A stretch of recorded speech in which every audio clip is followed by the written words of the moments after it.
নিষিদ্ধ সংগঠন ছাত্রলীগের খুলনা মহানগর কমিটির সহ সভাপতি রণবীর বাড়ুই সজলকে কারাগারে পাঠিয়েছেন আদালত।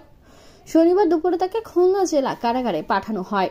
এই সময় সজলকে বহনকারী গাড়ি লক্ষ্য করে ডিম নিক্ষেপ করে বিক্ষুব্ধ শিক্ষার্থীরা।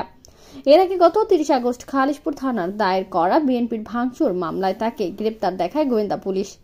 কেএমপির গোয়েন্দা পুলিশের ওসি তৈমুর আলম জানান, খুলনা নগরের ধর্মসভা রোডের বাসিন্দা রসময় বাড়ুইয়ের ছেলে সজলকে মোংলার খাসেরডাঙ্গা থেকে গ্রেপ্তার করা হয়।